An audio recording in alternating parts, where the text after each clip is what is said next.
our Earth have a single natural satellite, that is our moon. And all about the man-made satellites, there are many man-made satellites in our Earth orbit.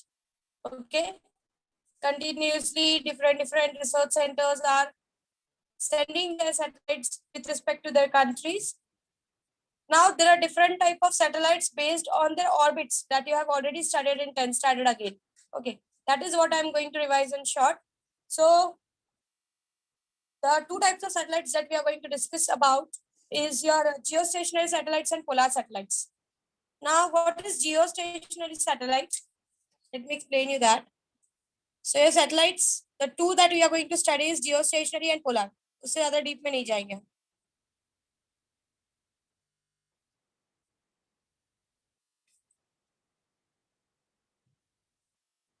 Geostationary satellite ये word बहुत important है. ये इसलिए important है कि geostationary satellite का जो time period लगता है टी, इट इज 24 आवर्स. मतलब ये सैटेलाइट्स ऐसे सैटेलाइट्स होते हैं जो कि काफी ज्यादा हाइट पे ऑफ कोर्स ये घूमते हैं. और दूसरी बात ये है कि इनका जो टाइम पीरियड होता है वो अर्थ के टाइम पीरियड के बराबर होता है. मतलब अर्थ जितने टाइम में एक रोटेशन कवर करता है उतने ही टाइम में आपका जो सैटेलाइट है वो एक रिवॉल्यूशन कंप्लीट करता है. मतलब अगर ये अर्थ के कहीं पर ऑर्बिट पर है तो जितने देर में अर्थ अपना एक रोटेशन कवर करेगा उतने देर में ये एक रिवॉल्यूशन अर्थ के आजू बाजू में कंप्लीट कर लेगा. सो अगर कोई पर्सन यहाँ पर खड़ा है और ये इस सैटेलाइट को देख रहा है तो जितना वो पर्सन घूमेगा उतना ही ये सैटेलाइट भी आगे की तरफ बढ़ जाएगा. सो इस वजह से इस पर्सन को ऐसा लगेगा कि ये सैटेलाइट मूव ही नहीं हो रहा है. तो समझ में आ रहा है मैं क्या कह रही हूँ? समझा? Yes. सो जियोस्टेशनरी सैटेलाइट का सबसे मेन फंडा आपको जो याद रखना है वो है कि उसका टाइम पीरियड 24 आवर्स लगता है. That is same to the earth. So कहीं पर भी अगर आपको ऐसा क्वेश्चन आ रहा है कि calculate the radius of calculate the distance between the satellite and the earth, the time period of earth is this or time period of planet is this, calculate the time period of a geostationary satellite. तो आपको सीधा बोलना है कि भाई geostationary word बोलने के बाद कुछ कैलकुलेशन करने की कोई जरूरत नहीं है. जियोस्टेशनरी का मतलब ही है कि it will have, if you are talking with respect to earth, of course it will have 24 hours. If you are talking with respect to another planets, okay, so it will have time period of their own planets. कुछ समझ में आ रहा है what I'm trying to say? समझा मैंने क्या कहा? Yes. So geostationary ये word itself आपको represent कर रहा है कि it will be stationary, it will be not moving with respect to the planet. Okay, जो भी पर्सन उसको planet में से खड़े होकर देखेगा उसको वो मूव होता हुआ नहीं दिखाई देगा. क्यों?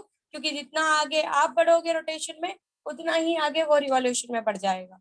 तो दोनों को ऐसा लगेगा कि जो भी पर्सन खड़ा है अर्थ पे उसको ऐसा लगेगा अरे ये तो मूव ही नहीं हो रहा है. समझ में आया मैंने क्या कहा?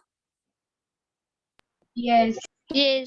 ये ऐसे सैटेलाइट्स जो होते हैं नॉर्मली जो जियोस्टेशनरी सैटेलाइट्स होते हैं इनको टेलीकम्युनिकेशन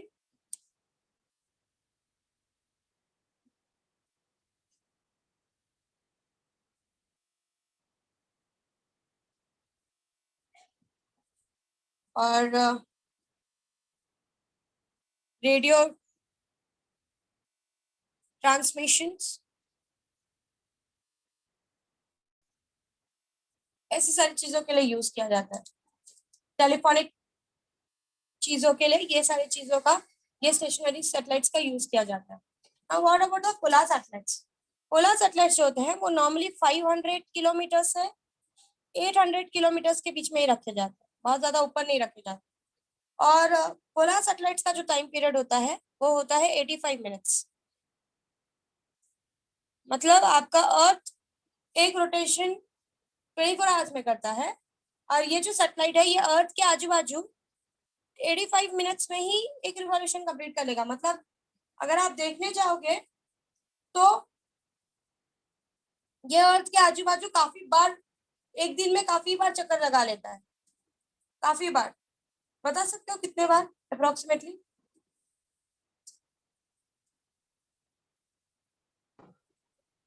आंसर इज 16 टाइम्स. एक 24 आवर्स का जो टाइम पीरियड है उसमें ये अर्थ के आजू बाजू 16 टाइम्स चक्कर लगाता है, जो पोलर सैटेलाइट होता है। नाउ पोलर सैटेलाइट्स का व्यू क्लोज डिस्टेंस के ऑब्जर्वेशंस को करने के लिए किया जाता है। ओके, और एटमॉस्फेयर के ऑब्जर्वेशंस को, जैसे कि वेदर फोरकास्टिंग वगैरह हो गया, वहां पर पोलर सैटेलाइट्स का यूज करते हैं। समझ में आया व्हाट आई सेड? दोनों चीजें क्लियर है? What are geostationary satellite and what is polar satellite? Yes. Yes. Yes. Yeah. देखो कुछ डाउट है? And doubt you people have? Geostationary satellite को एक और नाम दिया जाता है, these are also known as communication satellites, क्योंकि ये मोस्टली कम्युनिकेशन के यूज के लिए यूज करते हैं। नाम जियोस्टेशनरी इनके टाइम पीरियड के वजह से पड़ा है, ठीक है। Right on the heading as satellite, earth satellites लिखा सबने? Yes. Yes. Yes. Write down the explanation. The object which revolves around the earth are called earth satellites. The object which revolve around the earth are called earth satellites.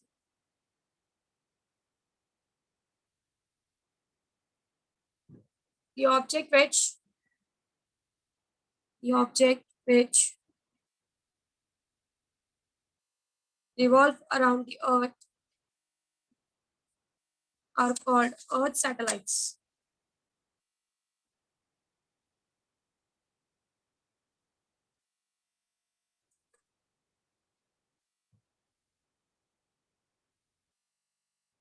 Are called earth satellites.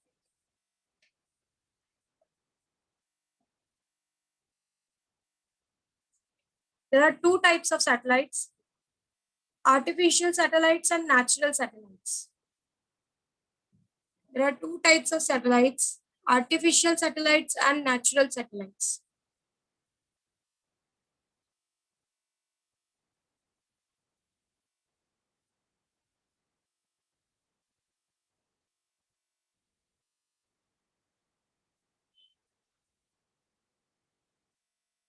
ठीक है? Write down next point. Moon is the only natural satellite of the Earth. Moon is सब लोग लिख रहे हैं ना? Yes. Yes. Moon is the only natural satellite of the Earth. Moon is the only natural satellite of the Earth which have period of revolution of which have period of revolution of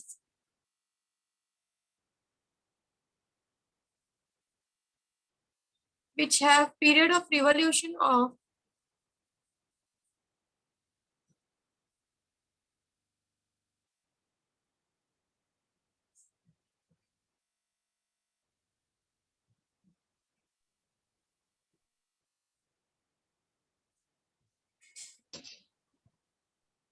which have period of revolution of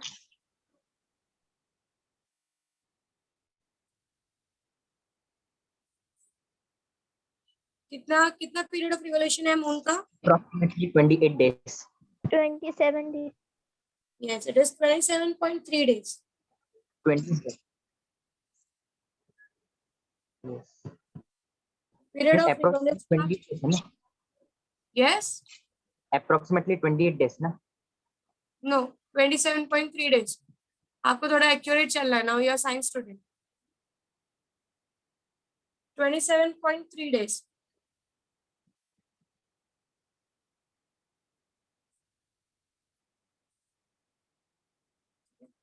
Right on, next point. The artificial satellites such as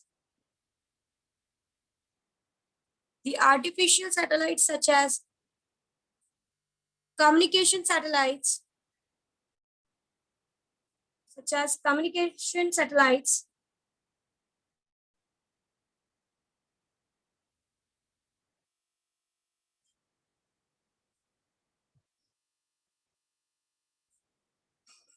which are also known as geostationary satellites, which are also known as geostationary satellites, revolves in an equatorial plane around the Earth. Revolves in an equatorial plane around the Earth. Ma'am, repeat, please.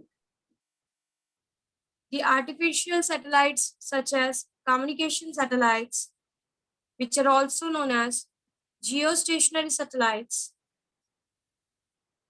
revolves in a equatorial plane around the Earth. Revolves in a equatorial plane. Revolves in a equatorial plane around the Earth.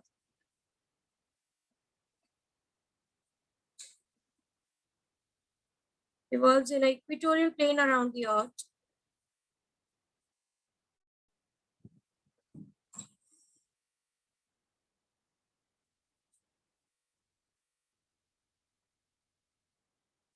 The time period of such satellites.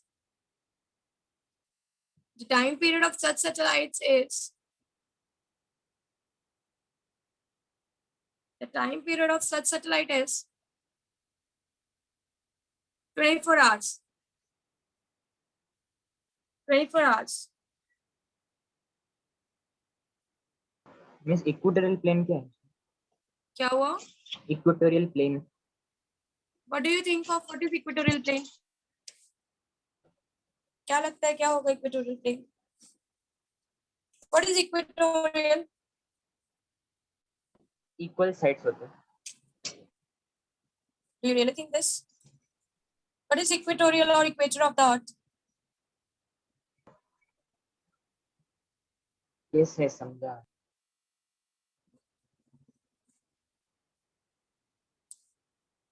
This is the Earth. This is equator, no? ऐसा बोलो.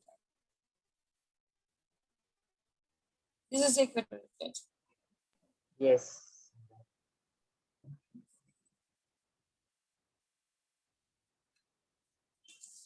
ठीक है. Move ahead. You have a time period of 24 hours. You have a time period of 24 hours. These are also known as geosynchronous satellites. Geostationary के अलावा एक और नाम है जियोसिंक्रोनस. जियोसिंक्रोनस मींस अर्थ के साथ सिंक होकर चलता है. सिंक होना मतलब साथ साथ में चलना या साथ साथ में होना. These are also known as geosynchronous satellites. Repeat करो. I just said these are also known as geosynchronous satellite.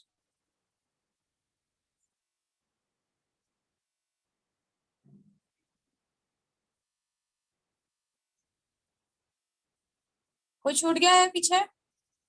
क्या सब लोग साथ में हो? Yes. किसी का कुछ मिस हुआ है तो बोलो. I will repeat it. No, ma'am. No ma'am. Okay. देखो examples.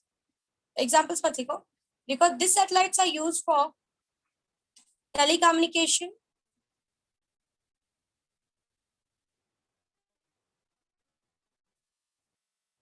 radio wave signal transmission, etc.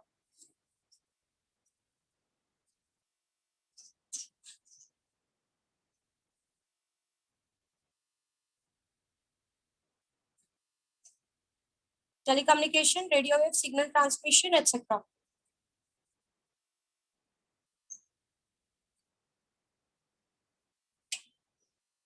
Done?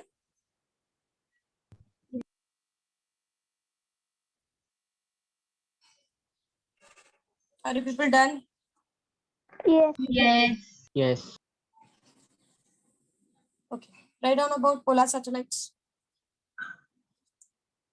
The another example, write down next point. The another example for artificial satellites. The another example for artificial satellites are polar satellites.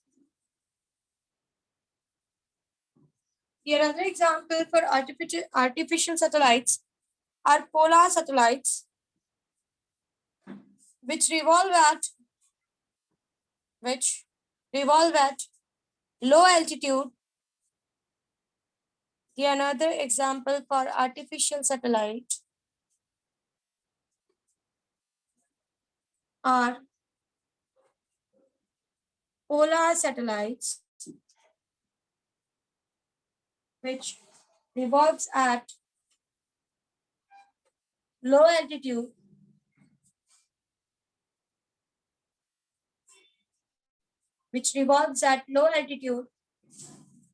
of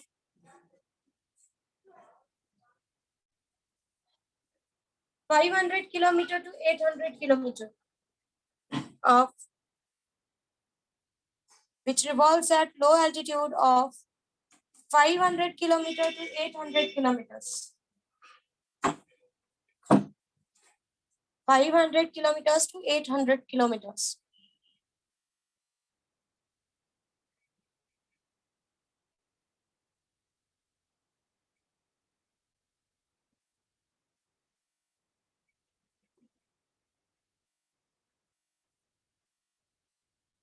The time period for polar satellites are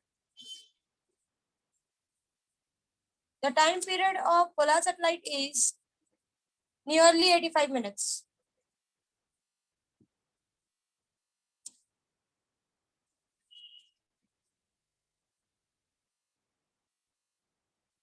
The time period for polar satellite is nearly 85 minutes.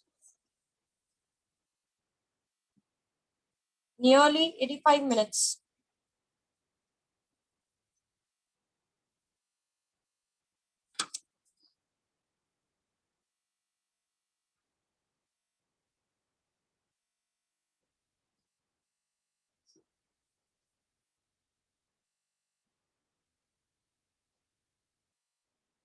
These are used for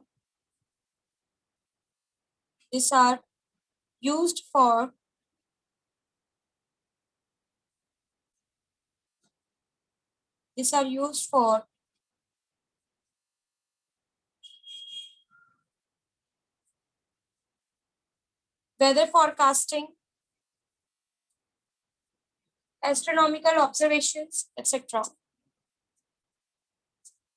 These are used for weather forecasting. These are used for weather forecasting.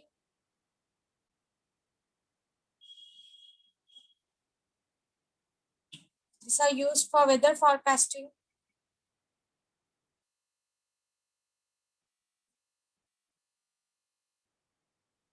Weather forecasting, astronomical observations, etc. Done? Yes. Yes. Next is all about projection of satellite. Projection means launching of satellites.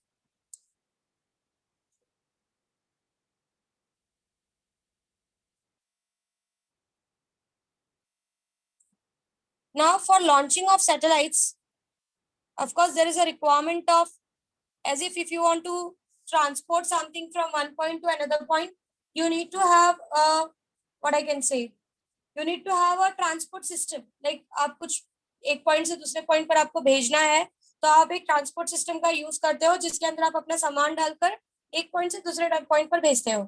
Same उसी तरीके से satellites को orbit में पहुंचाने के लिए we use something called as launchers. हम launchers का यूज करते हैं. मोस्टली जो दो लॉन्च किया जाता है, PSLV and GSLV.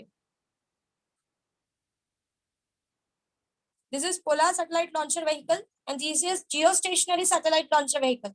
So ये दो ट्रांसपोर्ट सिस्टम्स हैं. इनके अंदर सैटेलाइट्स को रखा जाता है और सैटेलाइट्स को ऑर्बिट में पहुंचाया जाता है.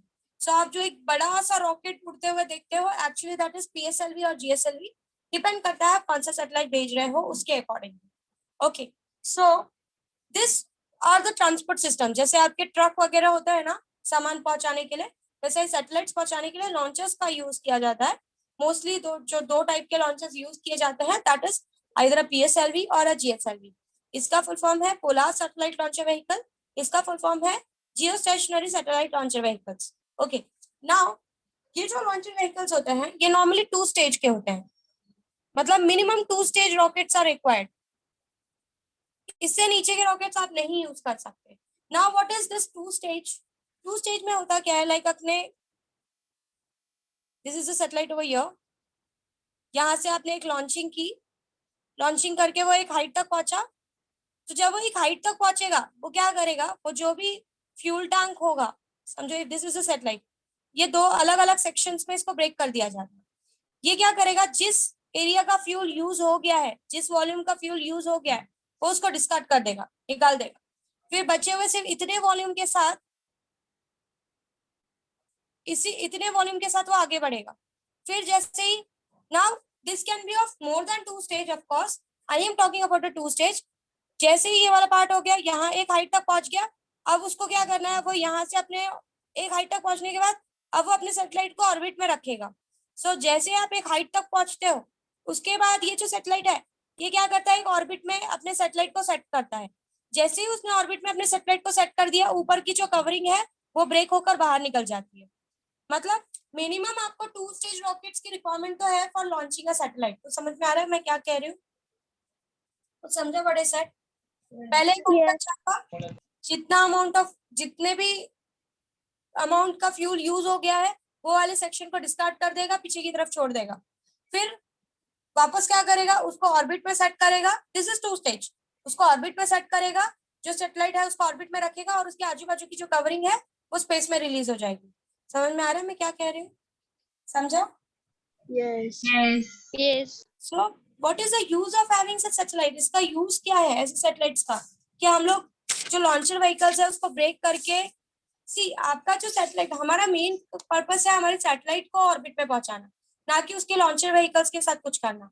तो हम ये चाहते हैं कि लाइक अगर जितना अमाउंट का भी फ्यूल यूज हो गया, हम उस मास को भी क्यों लेकर आगे बढ़े। सो हमारा मास कम हो जाएगी तो हमारे सैटेलाइट की स्पीड बढ़ जाएगी। इस वजह से हम क्या करते हैं कि जो मास एसोसिएटेड है हमारे रॉकेट के साथ, वो मास हम क्या करते हैं, उसको हम बाहर निकाल देते हैं कि भाई जितना यूज हो चुका है वो जो एम्प्टी पार्ट है वो रिलीज हो जाए पीछे की तरफ, और बचा हुआ पार्ट ही सैटेलाइट के साथ आगे बढ़े। So this is the reason why we do this. So single stage rocket अभी तक तो नहीं यूज हुआ है, एंड सिंगल स्टेज रॉकेट अभी तक उस लेवल पे, उतने लेवल पे बना नहीं पाए हैं कि एक ही स्टेज में हम लोग सैटेलाइट और फ्यूल दोनों को डालकर छोटे से सिस्टम में हम चीजों को ऊपर भेज सके। मतलब इतना बड़ा सिस्टम का रिक्वायरमेंट हो जाता है, फ्यूल इतना ज्यादा फ्यूल लगता है कि हमको more than 2 stage rocket use ही करना पड़ता है। और इसीलिए हम लोग जो जिस पार्ट का फ्यूल खत्म हो गया है उस पार्ट को धीरे धीरे रिलीज करते जाता है कि हमारा जो लॉन्चर है उसका साइज कम होता जाए और उसकी स्पीड बढ़ते हुए वो आगे की तरफ बढ़ जाए। समझे? समझे बड़े सर? यस मिस, पार्ट्स कहाँ पर गिरते हो? सी अगर वो अर्थ एटमॉस्फेयर के नीचे है तो वो वापस, मोस्टली लॉन्चिंग इसीलिए ऐसी जगहों पर की जाती है जहां पर आजू बाजू कोई रहता नहीं है, जैसे कि सी एरियाज वगैरह हो गए, वहां पर लॉन्चिंग की जाती है, या पानी वाटर बॉडीज बहुत ज्यादा है वहां पर लॉन्चिंग की जाती है, फील्ड ऐसा कुछ ज्यादा है वहां पर लॉन्चिंग की जाती है कि जो रिटर्न बैक गिरने वाला मटेरियल है वो किसी को लॉस ना करे, नीचे की तरफ गिर जाए।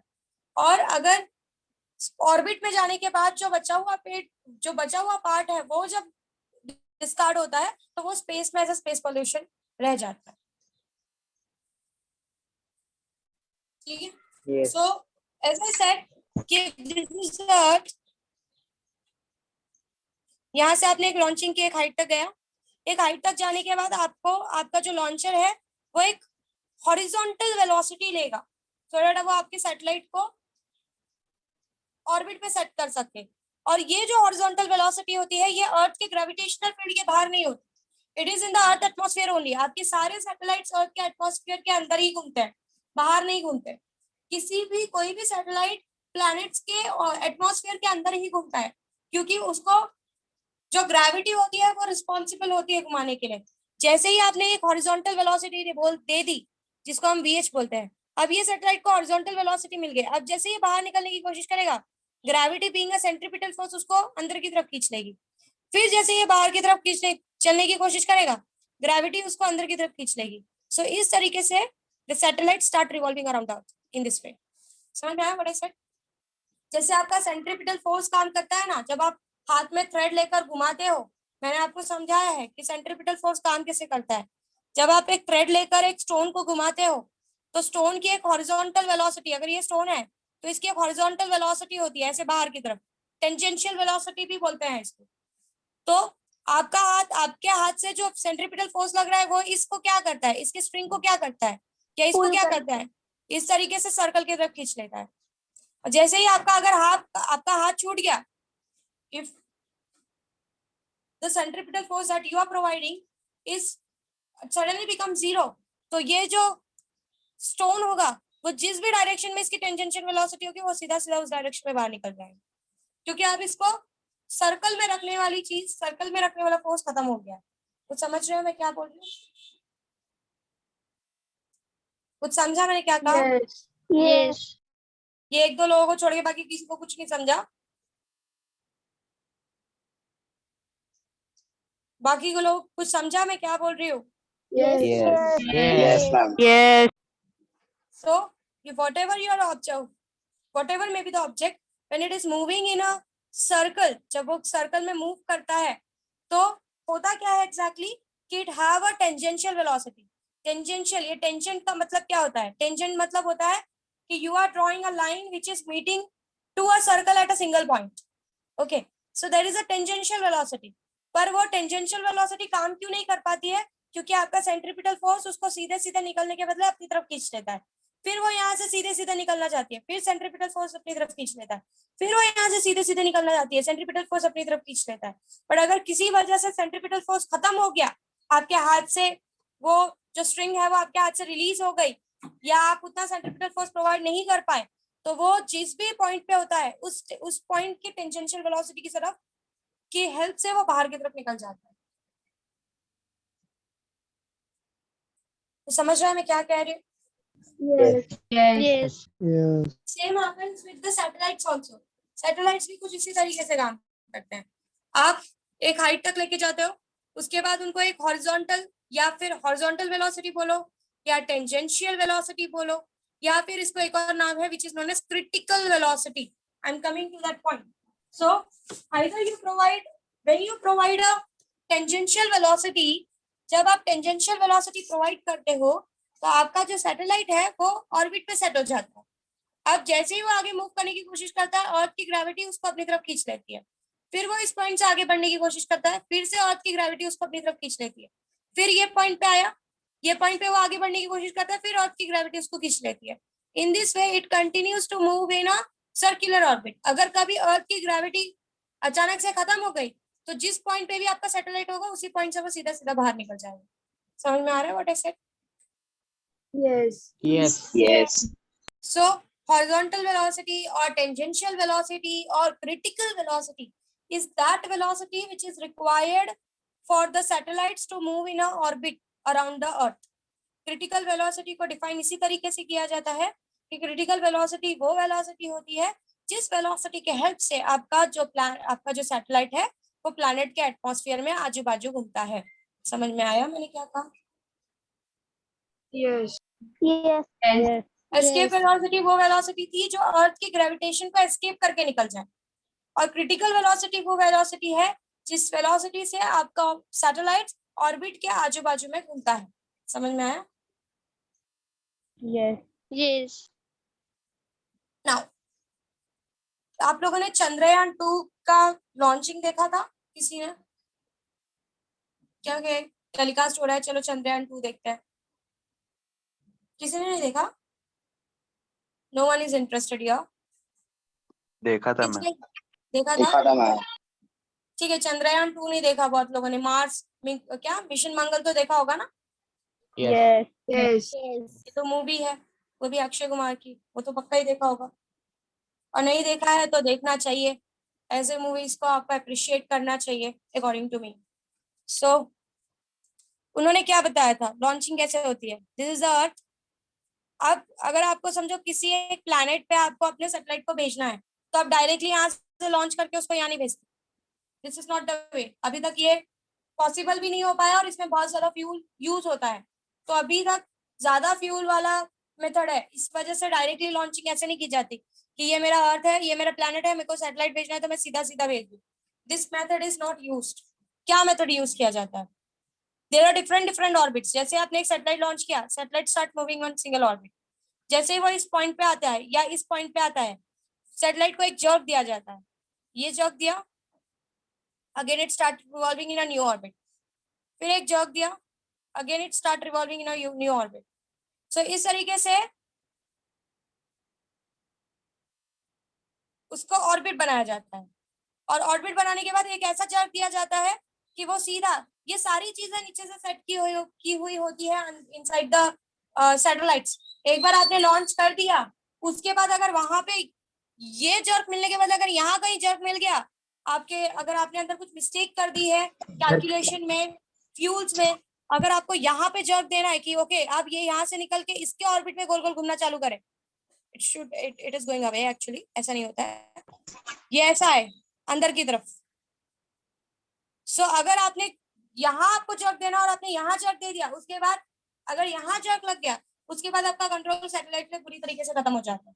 क्योंकि आपको जो सेट करना होता है ऑन द अर्थ ही करना होता है. एक बार आपका सैटेलाइट लॉन्च हो गया, अगर उसके बाद उसने कोई गलत रास्ता ले लिया तो आप उसका कुछ नहीं उखाड़ सकते थे, फिर वो गया आपके हाथ से. Same happened with the Chandrayaan 2. Chandrayaan 2 में यही चीज हुई थी. चंद्रयान 2 में उन्होंने ऑर्बिट्स तो बहुत प्रॉपर सेट किया था. उसने सारे ऑर्बिट्स प्रॉपरली कवर किए कि पहले एक पॉइंट पे आया घुमा, दूसरे पॉइंट पे गया फिर घुमा, तीसरे पॉइंट पे गया फिर घुमा. वो सारे ऑर्बिट्स उसने प्रॉपरली कवर किए. बट जो यहाँ पर भी अर्थ के मून के रिवॉल्यूशन में भी जाने के बाद पहला ऑर्बिट उसने अच्छे से किया, दूसरा ऑर्बिट उसने अच्छे से किया, तीसरा ऑर्बिट उसने अच्छे से किया. बट जो लॉन्चिंग वो लोग एक्सपेक्ट कर रहे थे, जिस पॉइंट पे भी उनको लॉन्च करना था, उस पॉइंट पे ना लॉन्च करके वो पॉइंट, वो जो पर्टिकुलर का वॉयेजर का जो लॉन्चिंग था, जो सैटेलाइट हम मून पे छोड़ने वाले थे for having the prints of our what we can say of our earth का जो भी सिंबल है वो वहां पे प्रिंटिंग के लिए, और जो वो वहां के इंस्पेक्शन के लिए जो सैटेलाइट हम वहां पे छोड़ने वाले थे, वो जिस पॉइंट पे लॉन्च होना था उस पॉइंट को छोड़कर कहीं और पर जाकर लॉन्च हो गया, which is either it is called as harsh landing. Okay, so ये अगर जो लॉन्चिंग है अगर ये प्रॉपरली नहीं हुई, उसके बाद आपका कंट्रोल पूरी तरीके से सैटेलाइट्स पे से खत्म हो जाता है. क्योंकि आपको जो भी सेटअप करना होता है, जो भी कैलकुलेशन करना होता है, वो ऑन द अर्थ ही कर सकते हो. एक बार आपने लॉन्च कर दिया, उसने अपना रास्ता छोड़ दिया, उसके बाद आप उसको कंट्रोल नहीं कर सकते. Are you understanding what I am trying to say? Yes. समझा? Yes. जो भी सैटेलाइट होता है पहले वो आपके प्लैनेट के आजू बाजू में ऑर्बिट कवर करता है. फिर उसके बाद वो धीरे धीरे उसको सेकंड जिस प्लैनेट में आपको भेजना है उसको उस प्लैनेट के पाथ पे लाकर उसके ऑर्बिट में गोल गोल घुमाया जाता है.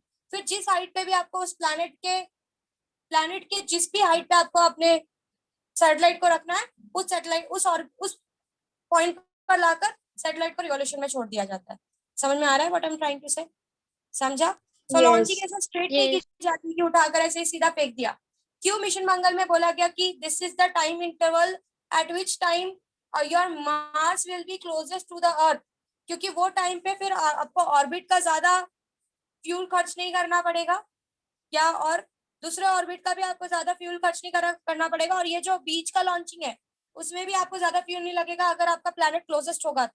तो ये एक बहुत अच्छी अपॉर्चुनिटी थी हमारे सैटेलाइट को मार्स तक पहुंचाने की, कि कम से कम फ्यूल में हमारा अच्छा काम हो जाएगा. अदरवाइज एक बार वो दूर निकल गया फिर उसकी लॉन्चिंग थोड़ी टफ हो जाती है. तो समझ रहे हो मैं क्या कह रही हूँ? समझे? Yes. तो हमारा फ्यूल कम हो, हमारा बजट कम हो और उसमें आराम से सैटेलाइट लॉन्चिंग हो जाए, इस पर्पस के लिए मोस्टली ट्राई किया जाता है कि लॉन्चिंग तब की जाए जब जो भी एस्ट्रोनॉमिकल ऑब्जेक्ट है वो हमारे अर्थ से क्लोजेस्ट डिस्टेंस पे हो. समझ में आया what I said? Yes. Yes. So the explanation about the critical velocity is that velocity by which your planet revolves around the earth in its orbit, in its atmosphere. Okay, so critical velocity वो velocity होती है जिस velocity से आपका जो planet है वो आपके अर्थ के एटमॉस्फेयर में घूमता है, और आपका जो सैटेलाइट्स है वो अर्थ के एटमॉस्फेयर में घूमता है. कीप इट इन माइंड, कोई भी सैटेलाइट को एटमॉस्फेयर से बाहर लॉन्च नहीं किया जाता. जिस भी प्लैनेट में आपको अपने सैटेलाइट को सेट करना है उसके एटमॉस्फेयर में ही करना पड़ेगा और उसकी ग्रेविटी के हिसाब से ही करना पड़ेगा. अदरवाइज आपका सैटेलाइट लॉन्च नहीं हो पाएगा, या आपका सैटेलाइट उस ऑर्बिट में सेट नहीं हो पाएगा। समझ में आ रहा है मैं क्या कह रही हूँ? समझा व्हाट आई सेड? Yes. तो आप लोगों को ये Yes. लॉन्चिंग समझिए, लॉन्चिंग कैसे होती है? Yes. Yes. Yes. ओके, सो अगर आपको किसी ने पूछा व्हाट इज क्रिटिकल वेलोसिटी, सीधा बोलने का this is that velocity which is required for a satellite to revolve in an orbit around the earth. What is escape velocity? Escape velocity is that velocity by which your satellites or rockets escapes the Earth's gravity. Okay. Now, let's take the condition and understand it. I have some conditions. अगर मैं जो velocity दे रही हूँ, जो भी horizontal velocity दे रही हूँ, अगर वो मेरा VC से छोटा है, मतलब क्रिटिकल वेलोसिटी से छोटा है, तो मेरा सैटेलाइट कौन सा शेप को ऑर्बिट कवर करेगा? सेकेंड, इफ मेरा जो VH है, जो हॉरिजॉन्टल वेलोसिटी में दे रही हूँ, वो VC के बराबर है, तो कौन सा शेप मेरा ऑर्बिट लेगा? मतलब जो सैटेलाइट मेरा आजू बाजू घूमने वाला है, उस ऑर्बिट का शेप क्या होगा? So if VH is smaller than VC, VH is equals to VC, VH is between, it is greater than VC but smaller than VE. आपको पता है VE और VC क्या है? Next is if VH is equals to E, अगर escape velocity के बराबर हो गया तो. And the last one is if VH is greater than V. जब आपका जो हॉरिजॉन्टल वेलोसिटी आप देने वाले हो, लाइक आपने यहाँ से लॉन्चिंग की, ये एक हाइट तक पहुंचा, अब एक हॉरिजॉन्टल वेलोसिटी आप दे रहे हो, तो अगर आपने जो हॉरिजॉन्टल वेलोसिटी दी है वो क्रिटिकल वेलोसिटी, जो एक्सपेक्टेड वेलोसिटी है कि भाई इतना दोगे तो वो सर्कल में घूमेगा, अगर उससे कम है तो आपका जो सैटेलाइट होगा वो एलिप्स में घूमता है, दैट इज एलिप्टिकल ऑर्बिट. अगर वो VH पूरी तरीके से VC के बराबर है तो वो सर्कल में मूव होगा. अगर VH VC से बड़ा है पर VE से छोटा है, वो भी एलिप्स ही बनाए, बट थोड़ा बड़ा एलिप्स बनाएगा, एलिप्स का साइज थोड़ा बड़ा होगा, that I will show you. And अगर VH VE के बराबर है, so it will be a parabola, फिर आपका सैटेलाइट आपके हाथ से निकल जाएगा. और अगर VH VE से बहुत बड़ा है, so it will be hyperbola, फिर भी आपका सैटेलाइट आपके हाथ से निकल जाएगा. मतलब ये दोनों पॉइंट में आपका सैटेलाइट आपके हाथ से निकल जाएगा. समझ में आया क्या कंडीशंस है? VH smaller than VC. अगर आपका VH जो आप हॉरिजॉन्टल वेलोसिटी प्रोवाइड कर रहे हो, बच्चों आपको हॉरिजॉन्टल वेलोसिटी का मतलब समझ रहा है ना? What I am trying to say? Yes. Yes. एकदम मुंह बंद करके सुन रहे हैं, ऐसा लग रहा है I am saying a story और आप एकदम नींद में हो. ना हाँ ना ना ना कुछ क्वेश्चंस कुछ भी नहीं बोल रहे हैं, ऐसा लग रहा है something is going on, let it be. Are you people clear what is VH? Parabola और Yes. हाइपरबोला है. Yes. Yes, ma'am. Parabola, hyperbola. मैं अभी तक आई नहीं हूँ उस पॉइंट पे, मैंने सिर्फ आपको नाम बताया है अभी तक. बट आपको ये समझा कि मैं VH मतलब मैं कौन सी वेलोसिटी की बात कर रही हूँ? Yes. Horizontal Yes. Velocity. Horizontal. Horizontal velocity कौन सी वेलोसिटी है? जो जिस वेलोसिटी से हम अपने सैटेलाइट को कहाँ रखने वाले हैं? Orbit में. Orbit में. Orbit. यस. ये 4-5 लोगों को छोड़ के बाकी कोई आंसर नहीं करता और ना कोई कुछ बोलता है. इतना बोलने के बाद भी सिर्फ यही 4-5 लोग आंसर करते हैं. ठीक है. सो अगर आपका जो भी हॉरिजॉन्टल वेलोसिटी आप प्रोवाइड कर रहे हो वो VC से छोटा है तो it will B an ellipse. VC के बराबर है it will be a circle. आपका जो ऑर्बिट होगा सैटेलाइट का, it will be a circle. अगर VH VC और VE के बीच में है, मतलब VC से बड़ा बट VE से छोटा, it will B an ellipse but it will be a big ellipse. Size ellipse का बड़ा हो जाएगा. एंड अगर VH VE के बराबर है, it will be parabola. VH VE से बड़ा है, it will be hyperbola. Let's see the orbits now. This is my earth. मैं पहला कंडीशन ड्रॉ कर रही हूँ, VH स्मॉलर देन VE. यहाँ से मैंने लॉन्चिंग कर दी, यहाँ पे आया, ये पहला कंडीशन. दिस इज लॉन्चिंग, यहाँ पर लॉन्चिंग की है.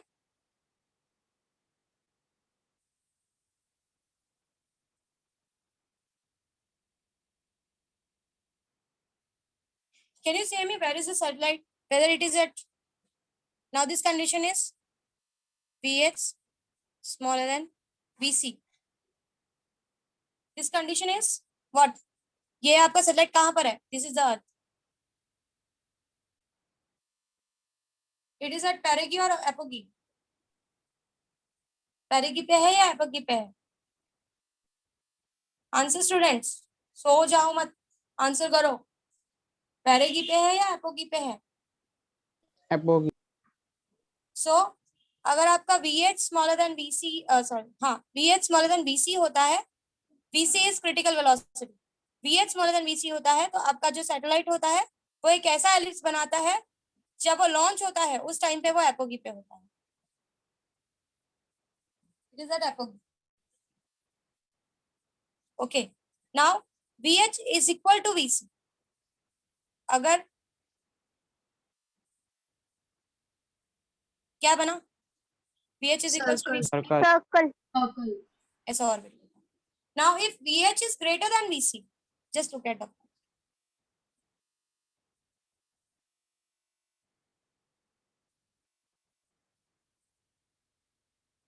what it is. Big ellipse. Ellipse. बड़ा अब आपका सैटेलाइट कहाँ पर है? एपोगी और पेरिगी? अपोगी। Apogee. बच्चों अब पेरिगी आपका perigee. Perigi. Perigee. Now it is at perigee, बड़े वाले एलिप्स के हिसाब से देखोगे ना। Yes. सो जब आपका बड़ा एलिप्स बनता है then it is at perigee, मतलब वही आपका सबसे क्लोजेस्ट पॉइंट होता है सैटेलाइट का। Now the condition for VH equals to VE, this becomes VH equals to VE, this is parabola। इस ऑर्बिट में जाने के बाद आपका सैटेलाइट मिलना मुश्किल है, फिर वो बढ़ता जाएगा बढ़ता जाएगा बढ़ता जाएगा और इन्फिनिटी पे जाकर उसकी वेलोसिटी 0 हो जाएगी। तो अगर अगर पैराबोला पाथ ले लिया आपकी सैटेलाइट ने, फिर आप अपने सैटेलाइट को वापस देखने की उम्मीद छोड़ दो। एंड द लास्ट इज, अगर आपका VH बहुत ही बड़ा है VE से, मींस बड़ा है VE से, in short this becomes a hyperbola. इसमें भी आप अपने दोनों उम्मीद छोड़ दो, मतलब ये दोनों में आपको वापस अपना सैटेलाइट देखने मिलेगा, दैट इज नॉट पॉसिबल, क्योंकि वो वापस एक ऑर्बिट कवर करके सामने आएगा ही नहीं, वो चलता जाएगा चलता जाएगा चलता जाएगा, कहाँ चलता जाएगा वो आपको भी नहीं पता। समझ में आया what I said? Yes. Yes. Yes. So VH smaller than VE, it will be ellipse, your satellite will be at the apogee। VH is equals to VE, VH is equals to VC, I'm talking about VC, VH smaller than VC, it will be an ellipse with satellite at the apogee। उस ellipse का सबसे farthest distance पे ही आपका satellite होता है उस पर। If VH is equals to VC, it will be a circle। If VH is greater than VC, if it is greater than VC, but the condition is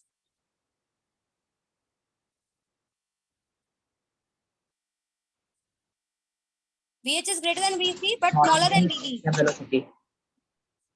Okay, so it will be again an ellipse, a big ellipse, जहां पर आपका satellite होगा उस point पे satellite will be at perigee। Perigee.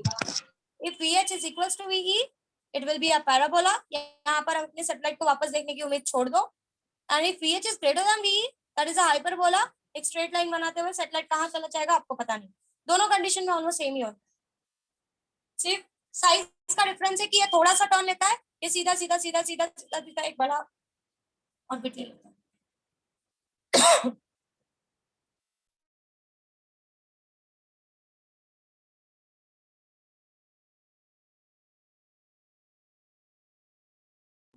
Are you people clear? Yes. Yes. Yes. Yes. So give the heading as critical velocity and write down.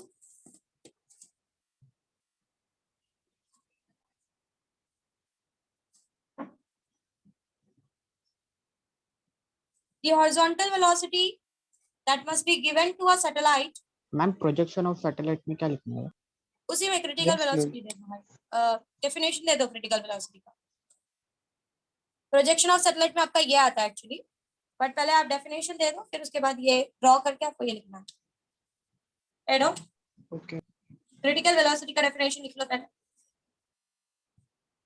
This is the horizontal velocity that must be given to a planet, that must be given to a satellite. This is the horizontal velocity that must be, this is the horizontal velocity that must be given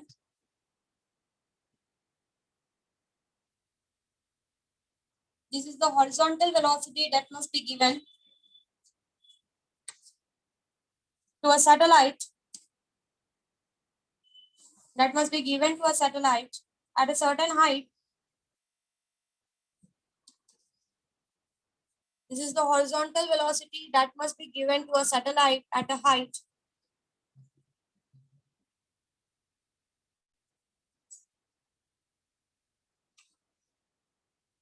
This is the horizontal velocity that must be given to a satellite at a height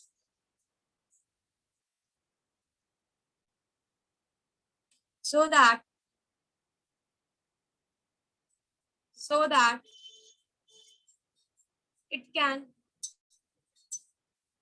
that it can revolve around the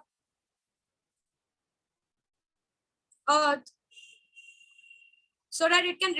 planet earth mat likho. It is applicable for all the planets so that it revolves around the planet in a circular orbit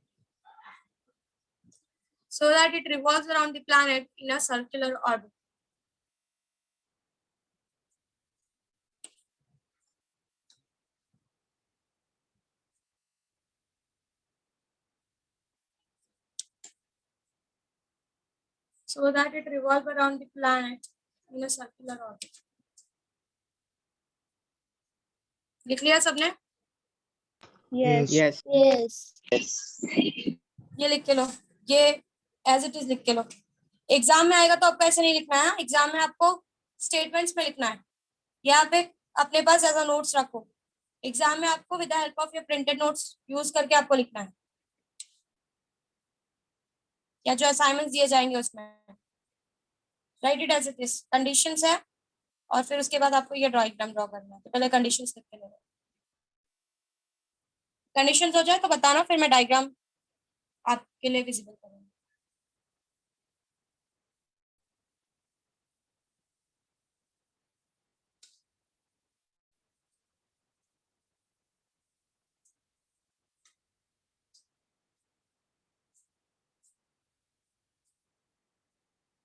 Done.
Done, ma'am. हो गया ये draw करके लो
सब लोग draw कर रहे हैं ना?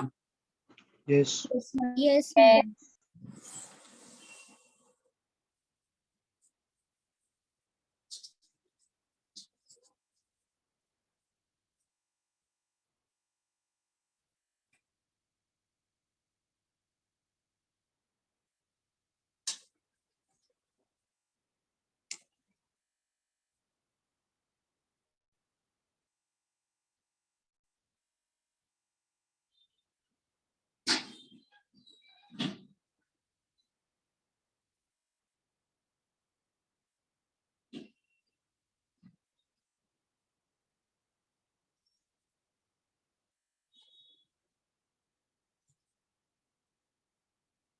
Done, ma'am. हो गया? Yes. Yes. Okay, so will stop here. किसी को कुछ डाउट है यहाँ तक में तो पूछ सकते हो. Next time we will go ahead with the expression of critical speed, relevance of the satellite and time period.